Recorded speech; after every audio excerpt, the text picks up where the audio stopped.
Welcome to Make Shit Happen, episode number 15. Today our guest is Swapnil Agarwal. Swapnil, thank you for taking the time. I really appreciate it. Thanks for taking this interview and allowing us in your office. Let us be your guest. Thank you so much. Thank you so much. It's a pleasure and honor to be on the show. Swapnil, for people who don't know you, our viewers, our listeners, tell us a little bit about you. So my name is Swapnil Agarwal. I am an immigrant from India. I came to America at the age of 15 in 1996. Today, I am a president, founder, CEO of a real estate investment platform called Nitya Capital and a property management company called Karya Property Management. Awesome. That's one thing that we have common. I mean, we both are immigrants. We both came at an early age over here. Tell us, how did you get into this Nitya Capital? How did you start this? I think it's by design. So I went to college in Austin at UT, and I did my finance degree. Did investment banking for 3 years, and it was in oil and gas in Houston back in 2003, 2006. An opportunity came to join a private equity firm that's focused on real estate, but that was based in Asia. So I relocated to Hong Kong from 2006 to 2013, investing in real estate companies, platforms, and assets across Asia Pacific, including China, Japan, India, Australia. In 2013, I wanted to come back. There's two reasons for it. Obviously, I've always been very entrepreneurial in nature. Plus, we were expecting our first son. And I always wanted to do my own business, right? When working for big, large private equity institutions, the biggest challenge we faced was finding the right partner, like a sponsor. Because, as a PE institution, we are a financial institution. We have the capital. We want to invest with somebody they can trust or we can trust and who's good at what they do. That was always the biggest challenge. And even the firms today worldwide face the big challenge. They can find a property to buy, but who's going to run it for them, right? So what I wanted to do is build like a one-stop shop where not only I'm raising capital, finding deals, but I manage it myself. So my value add is if I raise money from you or some investor, I'm just giving it to somebody else. Then what's my value add? There's no value add. Right. I'm buying apartment complexes. It's not a difficult business, but my value add needs to be, I need to improve that asset physically, cash flows, whatever it is, right? So I said, I'm going to open a company that not only raises capital, but manage. So I become my own operator. I have nobody else to blame. Investors give me money. I'm responsible for that money, to manage that money. So today, Nitya Capital buys apartment complexes. Do you buy office buildings and offices also? Yeah, so we started out buying apartment complexes. So started in 2013, and today we have 20,000 apartments across 64 assets all over the country, predominantly in Texas. About 70% are in Texas. But over the last 2-3 years, we realized that competition has got very difficult and everybody wants to own apartments. When we started, it wasn't a sexy thing to be done. Now everybody's like, apartment is the way to go, and they all think they can do it, which great, they should do it. But I think the opportunities are limited in this day and age. So yes, we have about 1 million square foot of office space in Houston. We had about 300 square foot of retail mixed use space also in Katy and Woodlands, and we're building one in Riverstone in Sugar Land. And we have a single family platform as well, where we buy and flip homes in Austin, Beaumont, and Waco. Okay. Now when you started in 2013, you come from Hong Kong, and did you have any capital backing, or how did you start? Or you just said, it's an idea. I need to go do it. What so look, when I came back to America, I joined a firm, a private equity institution out of Austin. And the idea was that I'll do it while I stabilize myself and, start my company. I have a few $100,000 of saving. There's a very famous article on Forbes. I don't know if you seen it. It says going from 300,000 to 2 billion by this young entrepreneur. It's the front page of Forbes magazine in October. So essentially I had $300,000. I found an apartment complex in Dallas, which was $1.3 million. And I said, look, I'll put my 300,000 savings so that I didn't know anybody else to go to, and I hate asking money for anybody because especially when I don't know, I can't guarantee the returns, I'd rather take the risk myself. So I said, I'm going to put 300,000, get $1 million loan and buy that complex. Being in finance and being, always writing things down and running numbers, I said, let me put this thing on paper. Let me see how much return I'm going to make. So I made a very small PowerPoint presentation, like 2 pages. And I sent it to 3 of my close best friends. And they all said, well, we want to invest in it. And originally my idea was no, I just want to send it to you. So look, does it make sense for me to do it? And they said, no, it looks so good that we want to invest. So at that time, I faced a question within my own head: do I let them invest or do I do it myself? And initially, I thought, no, I don't need anybody. Let me just put my own money. Then I said, look, why don't I take few of my close friends and I'll put a big disclaimer: hey, this is a good deal on paper, but I have never done it, so don't count on it. I said, don't worry, we trust you. So then I said, okay, maybe I'll put some of my own money, and then I'll still have 250,000 left. Then I can diversify and buy a few more of these. Right? So that's the good decision I did. I brought in 4 or 5 new investors in the first opportunity. Then I kept buying more and more, and the rest is history. The rest is history. Yeah. Now, when you buy these apartments, I mean, is there like you look at a cap rate and stuff like that? Yeah, these are the things that I've learned now. When I first bought it in 2013, I had no clue. I mean, I was from real estate industry, so I knew about cap rates. And cap rates were phenomenal back then, 8.5%, 9%. But per units, I mean, I was paying 25,000 per door. And in my head, I'm really thinking out loud. I'm like, how can I go wrong when I'm buying an apartment complex per unit is $20,000 a door? I mean, the land is probably worth more than everything else. And that's, so I figured that there's a window of opportunity, which is an arbitrage opportunity, where you buy and be as aggressive as you can, because this pricing won't last. And it exactly happened what I thought at that time, where we started buying at 20, 25, 30, 35, 40,000 a unit. And today those same apartment complexes are going for 90, 100, 110 a door. Right? So you had to be aggressive at that time. The challenge was the financing wasn't that great. Right? It always comes like 2009. Those same complexes in 2009 were going for 10, 5,000 a door. Right? Which I paid 20, 25. So the experts or the so-called experienced owners at that time, they were like, oh, you're overpaying. Right? It's like, this is not worth 25. I used to pay 10,000. So that mindset for them allowed me to be aggressive, because in their mind, I was paying a lot of money for it. Gotcha. So now, when you started in 2013, there must be a lot of frustrations that you must have faced. Today, after, you have an article in Forbes and now you have a good track record, 7 years later, I mean, things have probably become easier. Talk about early stage, like how frustrating was. I know some of your friends, right away bought into the idea, but I'm sure that there must have been some hiccups and some frustration. Share that. Yeah, I mean, I would say the frustrations are not less, they're more today. Okay. There are different kinds of frustration. The original frustrations or challenges, I would say, I wouldn't call it frustration, was, okay, I have a great idea, I want to buy, but raising capital was a challenge. Right. Luckily, I kept finding good investors who took leap of faith and trusted me, finding good employees, which is still a very big challenge. So challenges were there. Finding a lender who could trust me. I had no net worth. I mean, they all wanted to require a personal guarantee. I would love to, I'm okay to sign, but what is my net worth? I mean, literally nothing. So that was a big challenge, finding financing, finding banks to take that leap of faith. Today, my challenge is managing 700 employees, 700 plus investors, lenders, accountants, 20,000 families that live in my communities. There are a lot of challenges today. I would say that frustrations, challenges are more today than they were when I first started. They're different in nature. Now it's about, as a CEO, I mean, I'm at top. It's a very lonely place to be, because nobody else can relate or connect to me, because everybody else is kind of, working for me, you can call it.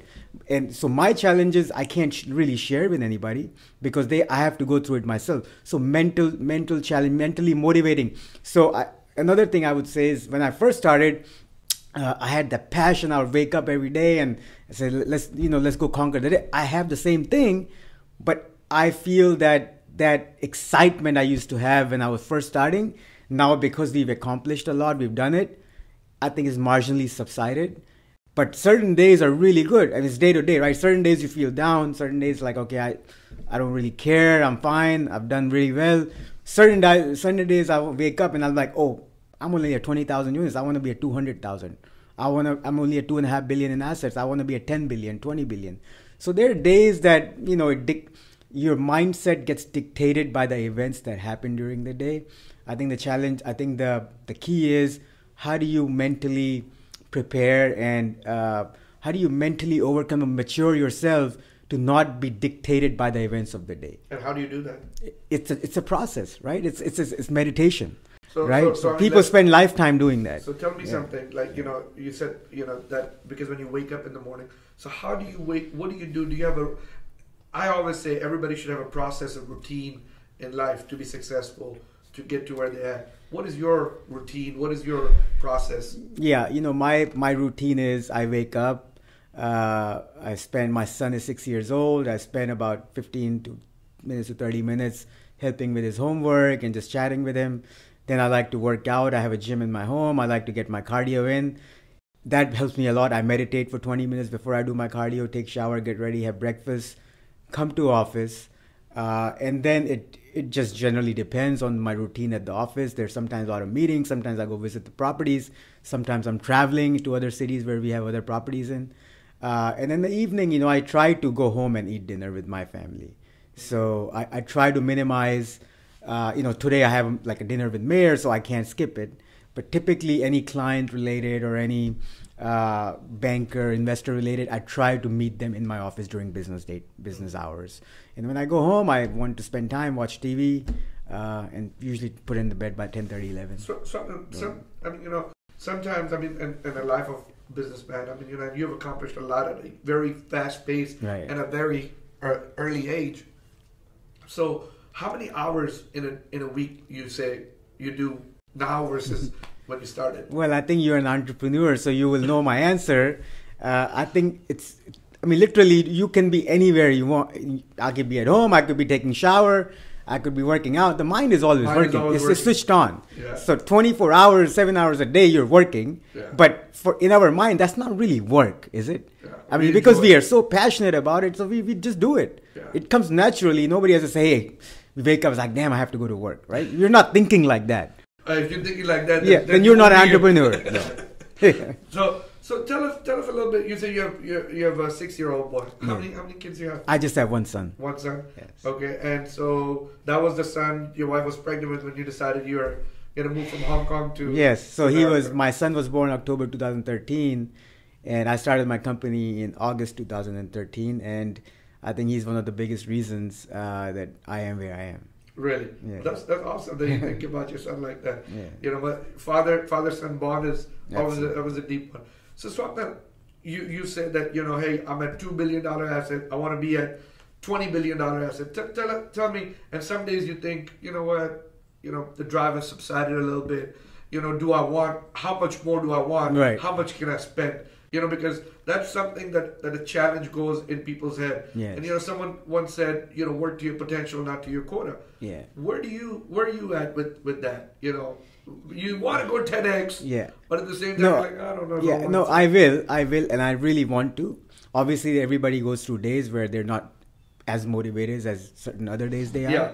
So my motivation now, what drives me now is the number of lives I can touch and influence, right? The number of lives that I can influence. So right now we have 2 schools that I run in India, which has about 800 kids that I provide for boarding, living, meals, and education. So now it's not about, okay, how many millions I'm going to make.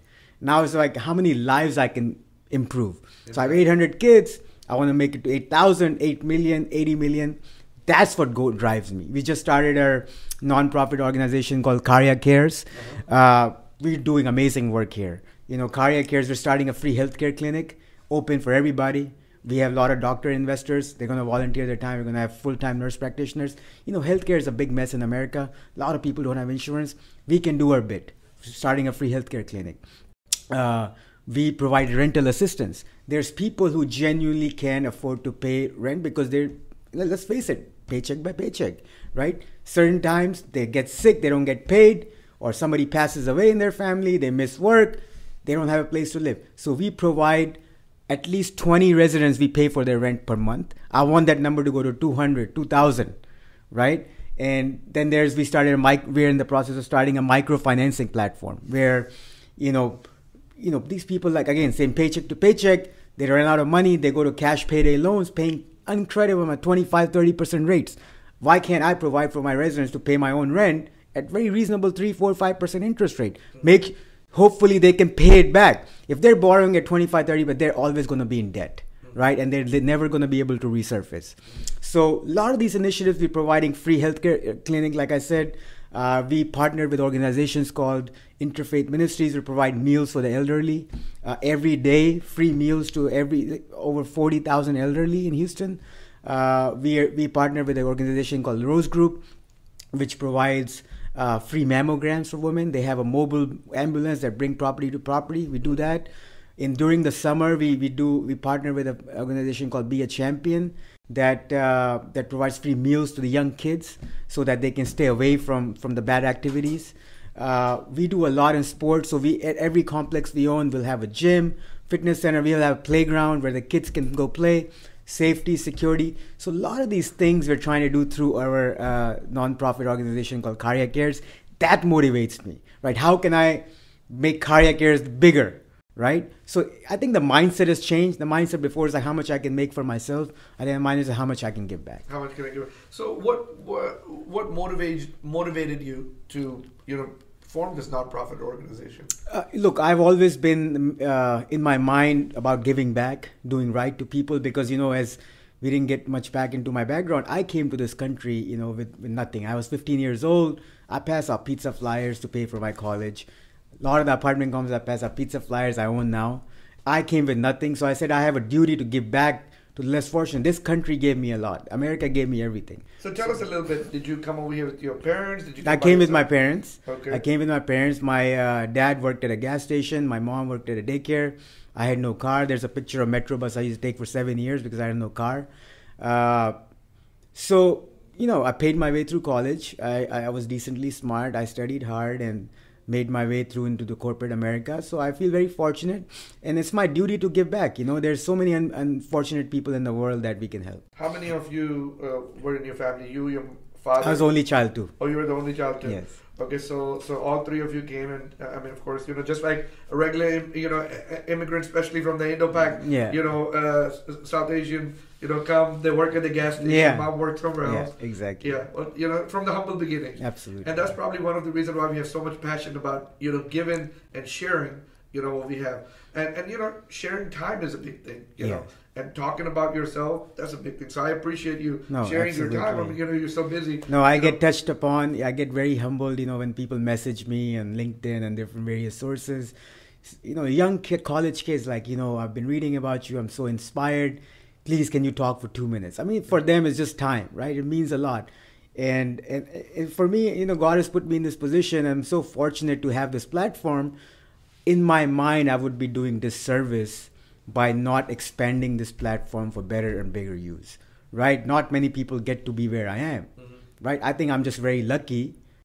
There's plenty of people smarter than me. There's plenty of people that work harder than me. God chose me as a medium, in a way, essentially, to spread happiness and love and inspire people. And I'm going to make sure that if I don't do it, then there's going to be a disappointment. That's very inspiring. Thank you so much for that. Yeah. Well, that kind of touched me personally. Thank you. Now, 7 years that you've been having this Nitya Capital, you were, again, in Hong Kong. How long were you there? I was there for 7 years. 7 years. So this 14 years of journey that you've had, coming, going from here to Hong Kong, learning the business, coming back over your home, you must have faced some sort of failures. Yes. Can you touch upon some and share Yeah, some? there's a lot of failures, I would say, and every day feels some sort of a failure in a way. I would say that there's not a certain incident that I would say that was like a biggest failure. I would say there were a lot of setbacks. When I wasn't a U.S. citizen or green card, I faced a lot of challenges with the immigration process, right? It was very frustrating, but that allows me, I have 700 plus employees, a lot of them have paper visa issues. That allows me to file and help them with their green card and their immigration, because I know how difficult and frustrating that is. So any frustration or setback or failure I faced in a specific field, in a way, it helps me now to relate on that extent. Like I was in Hong Kong, I was traveling through Asia Pacific. And so the challenge in Asia Pacific in my job wasn't to find the right investment opportunity. The challenge was to find a partner you can trust.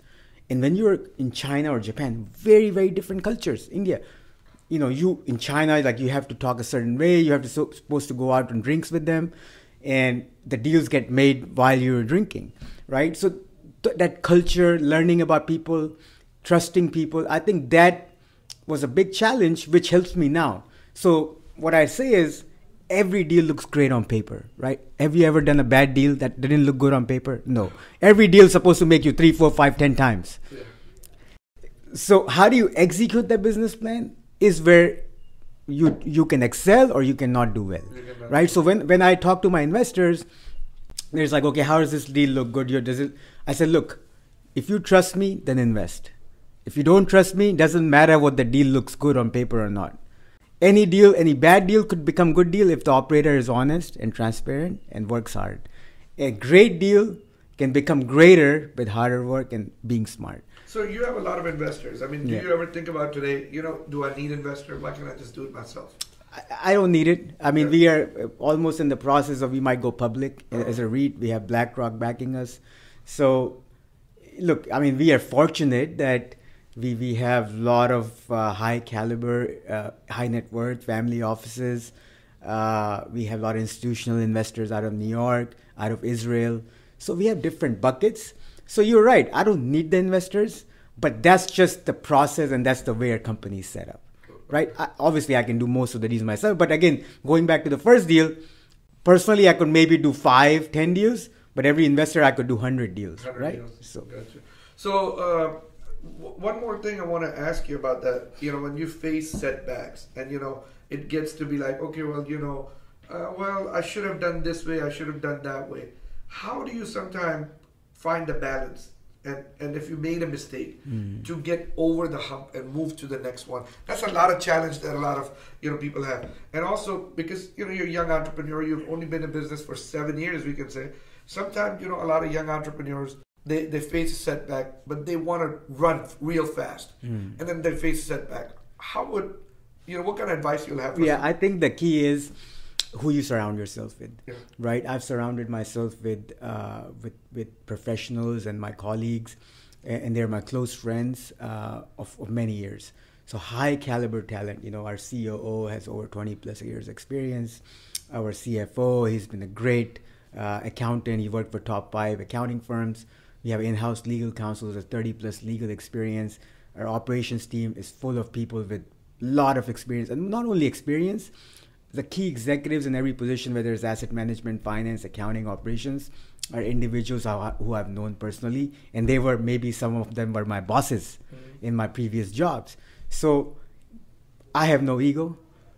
I know what people are good at, and I will make sure that each department gets headed by those same sort of individuals. Plus also personality plays a big role. So like, I'm very aggressive in nature. I'm very entrepreneurial. I want to do every deal, but then I surround myself with people who are very conservative, right? My own wife, she's very conservative. So it's a good balance to have, like you're asking, combining somebody very aggressive with very conservative person in nature. My executive team, they make sure they analyze every aspect of every transaction, asset management. And it's a good combination. And that frustrates me too sometimes, because seems like sometimes I'm the only one who wants to do everything. I'm the most aggressive one, and everybody's like kind of holding me back. So then you have to take a step back and think about all of it, and that sometimes leads to some challenges. So what do you think about sometimes entrepreneurs, young entrepreneurs? They're like, I just gotta get it. I can get it now. I need to get it all right now. What kind of message will you have for that? It's I think it's the world we live in. Right? Everybody wants that instant gratification. I mean, look, everybody has a smartphone. They want everything right away, right? They don't want to wait. That's just the millennial generation. And only thing I can say is, look, don't try to change yourself, but just have a balance in your life that balances out that thought process. Okay. So, I made a little video about this, and I said, hey, sometimes people look at the bottom line and they try not to hire some people. They cheat their organization with hiring a couple of people. And I said, hey, if you're not good at creating, let's say, Facebook ads or marketing, hire somebody who knows better. Absolutely. Because if you're too concerned about bottom line, I'm going to pay this guy $60,000, and that $60,000 is going to affect my bottom line, you're also affecting your top line. No, my view is go in for a long haul, right? That's one of the biggest reasons of my success, of whatever success I've had, is I've continued to hire good people. I've never looked at the bottom line. For me, it's like, okay, I need a great team. I need to surround myself with great people to manage the growth that I'm going to experience. I can't do everything myself. Yes, sure, first 3 deals, I did everything myself. But I realized if I want to continue that, I might not have more than 3 deals. I mean, that's the mindset of the old school, like my parents, like my dad. For his whole life, he had one liquor store, right? He was happy with it. He was content. But he wasn't of the mindset that let's hire more so he can multiply, right? For me, the mindset was let's hire. Don't look at how much money. Me, my property management company still doesn't make any profit because I have the great talent staffed in that company to manage the exponential growth that's happening and it's going to happen. So to those young millennials, the young generation who want everything, looking at the bottom line, don't look at short term. Make a 5-10 year projection and look in year 10 what you want it to be, not year 1. And it's an investment, right? These expenses, like hiring somebody who's good at Facebook, social media, ads, it's an investment you're making so that your time is your biggest commodity, right? Do you want to spend that time making ads or do you want to spend time raising money or finding new deals? You have to decide that. Exactly. What kind of message will you have for aspiring entrepreneurs who want to start something? It can be anything, right? It can be opening up an ice cream shop or opening up a liquor store. Yeah. Or being in something like raising capital. Yeah. What kind of message will you have or advice you'll have? I think my biggest advice is stayed the same even in the beginning, which I had to overcome. Don't be afraid to take risk, right? I think 99.9% of the population in the world all work for somebody else, and only less than 1% are entrepreneurs. Why is that? Because we are not afraid to take risk. Right? 99.9% of the people, they want that paycheck security, right? They're looking, I want that paycheck every 2 weeks. And what happens if I don't get the paycheck? They're always thinking of the downside risk. But they should think about, it's okay, you're smart enough, you're educated. Don't be afraid to start something you're passionate about. And a lot of people get stuck in this mindset of, okay, my idea has to be like a genius idea that nobody has done. Don't think about it, right? You own a furniture store. There's plenty of people doing it, but how can you do it better, right? People own apartment complexes much before me. I mean, they've been around for 100+ years, but how can I do it better? What's my value add? How can Apple iPhone wasn't the first smartphone. There were Blackberries, there were Palm Pilots, right? So how can you do something that already exists better? Don't look for the home run ideas nobody has ever done because they don't exist. That doesn't exist. Right? So that's my advice. Don't be afraid to take risk. Go all in, and most likely you will come out ahead. A lot of young entrepreneurs, they start business, and a lot of them start with the idea that I want to be free. I want freedom. I want time. I want to be able to do whatever I want to do. What is your point of view on that? Yeah, I think they're in for a harsh reality because usually it's going to be the opposite. When you're working for somebody else, your timing 8 to 5, 9 to 6, whatever it is. When you're working for yourself, there's not a single second you should not be working. Whether it's at home, whether you're taking a shower, doing whatever. You have to work very hard and you have to be ready for that. And the only way you can work hard is if you're passionate about it. It shouldn't feel like work. Like we were talking earlier, working doesn't feel like work for us. It's what we do, how we're built. It's a way of life. Exactly. Okay. So to those younger people or aspiring entrepreneurs, they're like, man, I want to be an entrepreneur because that way I can take weekends off and I don't have to work late nights. You think that doesn't exist? It does not exist. Then you should not be an entrepreneur. Then you should not be an entrepreneur. Man, I really appreciate this time you've given us, this knowledge you have shared with us. And I'm honestly, one thing that really impressed me about this, Career Cares. Yeah. How did you come up with Career Cares name, if you don't mind me asking? Yeah, I think my wife came up with it. So Karya is the name of our property management company. And Karya means karma in Sanskrit, doing good actions without worrying about the results. And I think, we were trying to find a word that kind of rhymes with Karya. So it's Karya Cares with a K. So KK. So that's how I came up with it. So I know your wife is involved in business with you. Yes. Also, what does she do, if you don't mind me asking? She's our head of marketing, and she usually assists with whatever we need. So she's kind of like the eyes and ears to the ground. She gets information, and she's great at social media. We have a whole social media team. We have a graphic designing team working under her. So in this day and age, everything is about marketing and branding. Exactly. So she's responsible for that side of the business. Awesome. Now, how did you feel when Forbes did an article on you. I mean, that's a big accomplishment. Yes. Yeah. I mean, for someone to be, did you ever think about this guy who was 15 years old, came from India, was riding the metro bus? Yeah. Okay. Did you ever think about it at that time? I'm going to have an article, front page Forbes. I mean, did you ever think about that? What did you think when that happened? Obviously, I was very happy. And I've been rewarded. I've been recognized much more than what I deserve, to be honest. In my first try, I got Entrepreneur of the Year, EY. I'm 40 under 40. Then this Forbes article. So I've been very blessed, right? And I think, like I said, it's the mindset. So I think in the last, I would say 2 years or 18 months, I've kind of graduated my mindset to the next level where these things are exciting. They make me feel happy for a certain period of time. And I can go back to the same thoughts that I shared earlier is, I think there's a reason why this is all happening to me. I'm just a medium to make much bigger impact in this world. So they make me happy. I get excited, but then the work doesn't stop, right? Then the work doesn't stop. Then you go on to the next one. Yes. Celebrate for a little bit. Yes. Back to work. Back to grind. That is awesome. Thank you so much. Before we go and before we end this interview, I do this with all my guests. I want to 3 things that you can share with the world, your future generation. Let's say everything has been destroyed, you have nothing gone left. Just these 3 advice from Swapnil Agarwal. What will it be? I don't know if these advice will apply if everything has been destroyed. 3 things, 3 messages from you. How to live, it can be anything. Way of life, what is important, what do you think? Never forget your roots. Always be very, very humble. I think humility is going to take you a long way. Don't have an ego about yourself. And always believe in giving back. I mean, I truly believe that.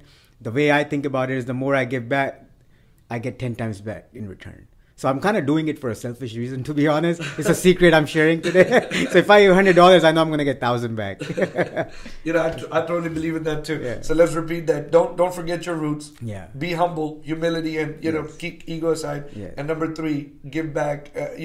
Don't forget to give back. Yeah. Whatever you give back, you'll get 10-fold back. So that's awesome. Now one thing I should have I kind of forgot about to ask you this was in my one of my questions that I always ask. Humility. How important is that to you, and what kind of role does it play in one's character, one's business, and one's life? Huge role, man. Huge role. Why is it important? I think end of the day, we're all people, very humans. Sure, some people can be more intelligent. Some people could be more rich. Some people could have a bigger house. Some people could have a bigger, nicer car. Doesn't change who we are as people, right? We all are built with the same emotions, same physical aspects. So why wouldn't you not have humility, right? You're end of the day, we're all brothers, sisters, all part of the world, right? So you're human to human. There needs to be a connection, and it takes a huge role. It plays a huge role in long term because when I first started my business, obviously I was a young kid, coming out of job, no money, no net worth. And a lot of people had to take that big leap of faith, like those construction workers, those maintenance guys, the managers. And I still remember them, right? 7 years later, they're still with me. They're very loyal. And for me, I'm still that same old Swapnil, right? My wife got married to me 14 years ago when I just came out of college. I had nothing. So that relationship needs to stay intact without any other barriers of money, power. End of the day, why do we earn money? We earn money because we think it's going to make us happy, right? Usually it doesn't work out that way. So I think the person who's happier and has a clear mental state than me, I think he's richer than me, even though I might have more money. So happiness is, I think, the key goal. Everybody's striving for it, pursuit of happiness. But somehow it gets associated that money leads you there. And I can tell you, it doesn't lead you there. It's your own mental aspect, how you look at way of life will lead you there. So you said, so you totally believe money does not buy you happiness. Money will help you buy happiness for a short term of time. It will alleviate some of your concerns that, look, money is necessary. Money is necessary for food, for housing.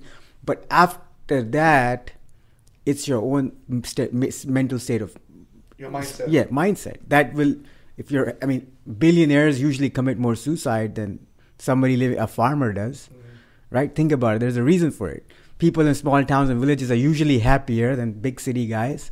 There's a reason for it. Yeah. I mean, you're totally right about that. I think about that all the time too. Yeah. Now, you know, money is necessary. You know, I think money is necessary. I mean, my point of view, if, you know, that I would like to share, money is necessary. Money is